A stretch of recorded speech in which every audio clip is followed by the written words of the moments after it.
First, I'll start with the positives. The characters, like most Stephen King books, felt very real and are easy to sympathize with.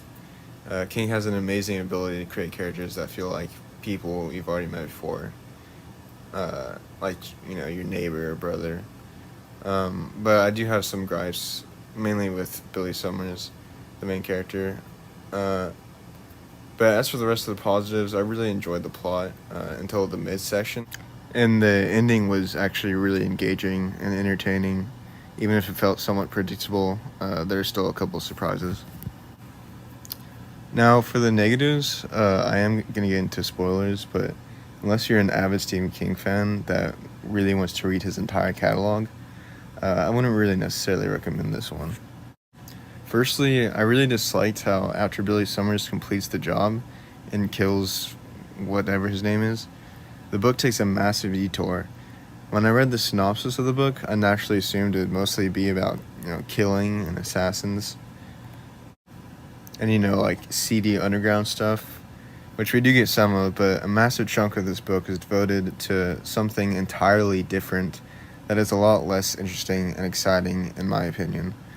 Around the 200 page mark, we're introduced to Alice when she just so happens to be dropped off in front of where Billy is hiding out. And Billy makes a totally nonsensical decision. Up until this point, he's extremely meticulous with every little thing he does in order not to be caught by the police or his former partners in crime. Then as soon as he sees Alice, he just throws all of that out the window to help this random girl that he doesn't even know. He goes to the grocery store when it's raining, and his disguise could easily be ruined, and his whole life could go to shit just because of some hot dogs for this random girl. Uh, he's not even, and he's not even trying to have sex with her. It's frustrating since he really does feel like a completely different character once Alice comes along. Also, Billy meets a lot of characters in the beginning of the book, most of whom have nothing to do at the end of the book and are completely abandoned. Like, we spend hundreds of pages with this family, and by the 200th page, they have no effect on the rest of the story. Anyways, besides that, what else is in this book? Well, since Billy has so much time to just wait around in hiding during this book, King needed to give him something to do. And if you ever read a Stephen King book, I'm sure you can probably guess what that is, and that's writing. This is a problem I'm starting to have with King books in general. King writes about what he knows, and what he knows is writing, obviously. So in countless books, you'll have assassins, artists, lawyers, drunks, ghosts, all these different types of people. But their personalities are like almost always the same, especially if it's the main character. They're all writers in all Stephen King books, and there's probably at least one writer in every Stephen King book. Because of this, a lot of Stephen King books can kind of blend in together.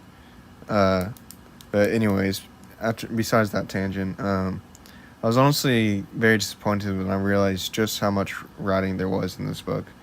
Some of Billy's stories were interesting, mainly the war parts when Billy is getting ready to assassinate someone, or they're raiding a house. I really enjoyed those parts. Unfortunately, they were few and far between, and we mostly just get a pretty average life story. Billy likes a girl, the girl moves away, he grows up, goes to war. Nothing unheard of, especially from King. Luckily, after Alice is introduced and Billy gets revenge on the guys, which was actually a really entertaining scene, we get back to the assassination plotline, which is the part of the book that I most enjoyed.